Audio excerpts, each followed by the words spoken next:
सावरगाव येथील नागनाथ यात्रेचे धार्मिक स्थळाचे विशेष ऐतिहासिक आणि आध्यात्मिक महत्त्व आहे. हे ठिकाण धाराशिव जिल्ह्यातील तुळजापूर तालुक्यात असून येथे प्रामुख्याने दोन मोठ्या धार्मिक परंपरा पाहायला मिळतात. श्री नागनाथ महाराज देवस्थान नागाच्या कुंडलीयुक्त 4 फूट 3 इंच उंचीची आकर्षक काळी मूर्ती स्थापित आहे. या मूर्तीला अत्यंत जागृत आणि मनोकामना पूर्ण करणारी मानली जाते. यात्रेचे मुख्य आकर्षण महत्त्व प्रतीक. एका प्राचीन श्रद्धेनुसार श्रावण शुद्ध प्रतिपदा ते पंचमी नागपंचमी या काळात या क्षेत्रात साप, विंचू आणि इतर सरपटणारे जीव आपले नैसर्गिक वैर विसरून एकत्र वावरतात, अशी भाविकांची श्रद्धा आहे. यात्रेच्या काळात आजही पाहायला मिळतात. भक्तांना या विस्मयकारक घटनेमुळे या क्षेत्राला अतिशय चमत्कारिक क्षेत्र म्हटले जाते. याच सावरगाव परिसरात श्री नागनाथ महाराज यांचेही जागृत देवस्थान आहे. दरवर्षी श्रावण महिन्याच्या सुरुवातीला येथे भव्य यात्रा भरते, जिथे हजारो भाविक दर्शनासाठी आणि महाप्रसादाचा लाभ घेण्यासाठी येतात. यात्रेचे प्रमुख खरगे महाराज श्री सद्गुरू महाराज यांनी अधिक माहिती दिली. 5 दिवस चालते.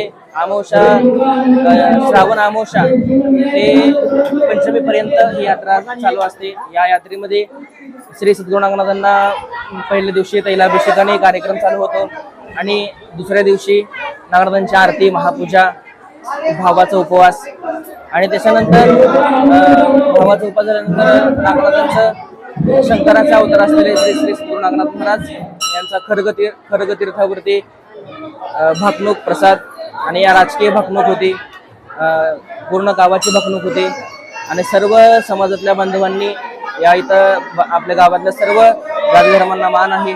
आपल्या सर्वांनाच इथं यात्रेच्या खूप खूप शुभेच्छा. आणि तो नागनाथ इंचो जो पाल आहे त्याचं महत्व काय आहे?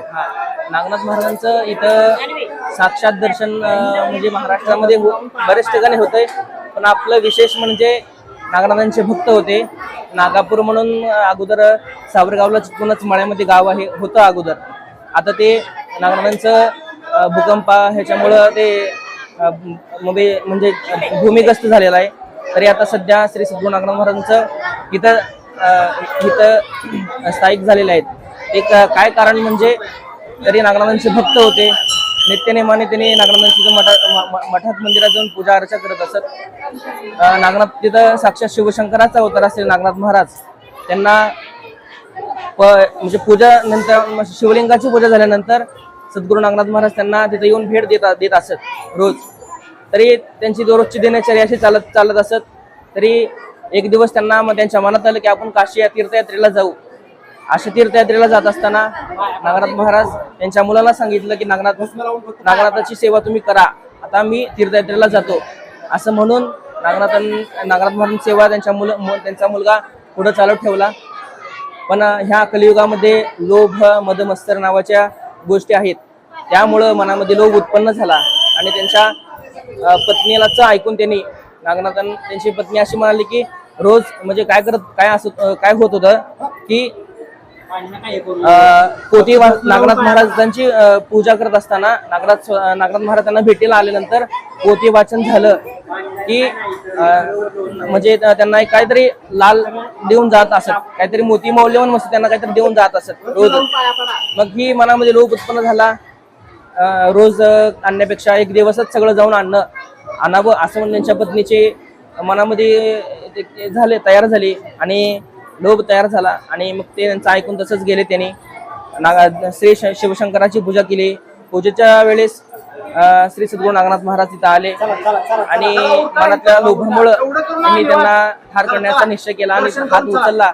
तोपर्यंत श्री सद्गुरू नागनाथ महाराज तिथून गुप्त झाले आणि त्यांच्या वडिलांना जाऊन त्यांना स्वप्नात जाऊन सांगितलं की तुझा मुलगा अशा पद्धतीनं मला ठार करण्यासाठी आला होता, आता इथून तुझी माझी भेट नाही असं त्यांनी सांगितलं.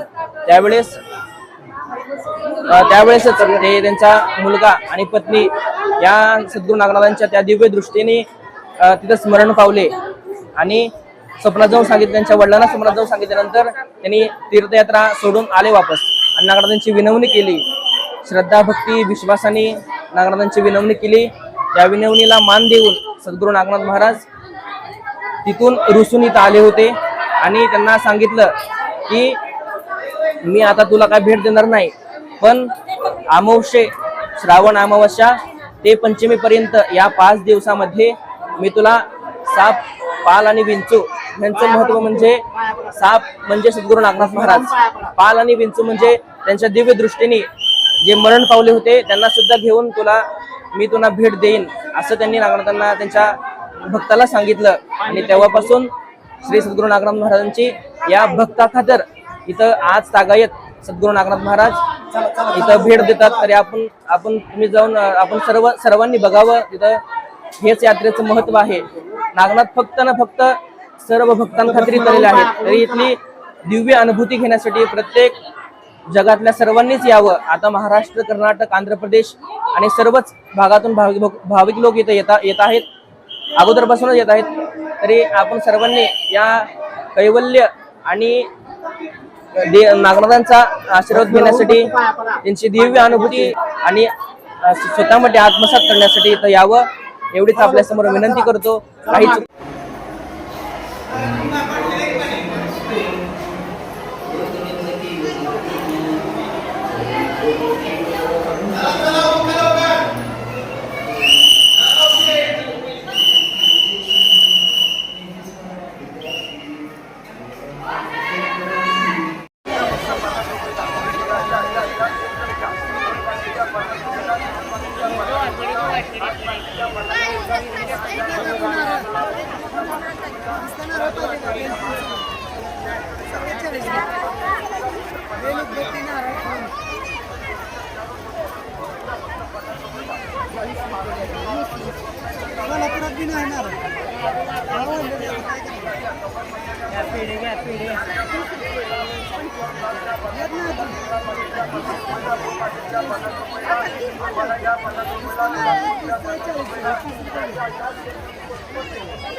सावरगाव येथील मी ग्रामस्थांपैकी एक सावरगाव येथील तायपा तोडकरी बोलत आहे.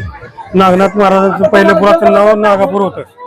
नागापूर असताना तिथे एक ब्राह्मण पूजा करीत होता. पूजा करीत असताना तिथं नागोबा पूजा करीत असताना ग्रंथ वाचत असताना तिथे एक वाटीत दूध ठेवत होता.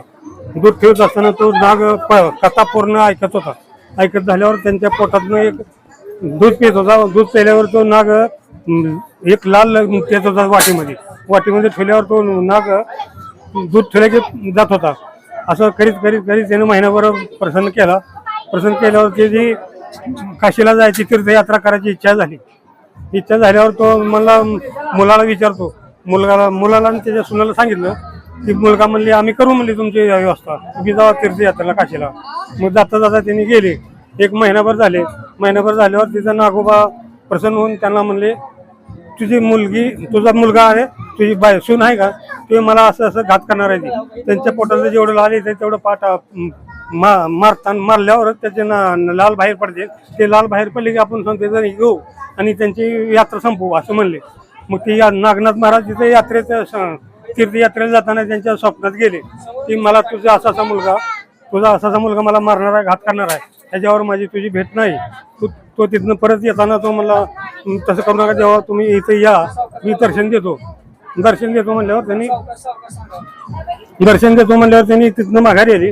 मग तिथे आल्यावर नागोबा म्हणले इथं मी तुम्हाला दर्शन देतो, पण 5 दिवस आषाढ वद्य पौर्णिमा आमच्यापासून 5 दिवस तुम्हाला भेट देणार आहे. पण मी 5 दिवस येतो, पण तुम्हाला चंद्रसूर्य असं तर देतो, पण मी तुमच्या मुलाला साप म्हणून आशीर्वाद द्यालो. आणि त्याची मुलगी सून आहे त्याची सून आहे ती त्याला विंचू पाल करणार आहे मला. पाल करणार म्हणजे तो 5 दिवस इथे आला. 5 दिवस आल्यावर तिथे ते परत आले आणि ते चंद्रसूर्य असो तोपर्यंत तुम्हाला 5 दिवस भेट देणार आहे म्हणलं. मग ते तसं ती मुलाला विंचाचा शाप दिला आणि त्याच्या बायकोला पालीचा शाप दिला. त्यामुळे ते पाल आहे ते त्यांची सून आहे आणि विंचू आहे ते त्याचा मुलगा आहे. अशा प्रकारे अमावस्याला 5 दिवस येते आणि 5 दिवस भेट देऊन जाते. आता सोलापूरकरांसाठी गुड न्यूज. आंध्र प्रदेश आणि तेलंगणातील प्रतिष्ठित श्री रुद्रा पूजा स्टोअर आता प्रथमच महाराष्ट्रात सोलापुरात 10 जून 2026 पासून आपल्या सेवेत. आपल्या दैनंदिन पूजा, धार्मिक विधी आणि सण उत्सवांसाठी लागणारे सर्व दर्जेदार पूजा साहित्य आता एकाच छताखाली उपलब्ध. सर्व पूजा साहित्यावर 50% पर्यंत आकर्षक सवलत. आजच आमच्या स्टोअरला भेट द्या आणि या मेगा ऑफरचा अवश्य लाभ घ्या. पत्ता शॉप क्रमांक 3, 70 फूट रोड, साईबाबा चौक, वननेस मोबाईल शॉपी जवळ, सोलापूर. प्रोप्रायटर श्रीनिवास कुरापटी. संपर्क 9175 87 03 68. श्री रुद्रा पूजा स्टोअर. विश्वास, गुणवत्ता आणि परंपरेचा संगम.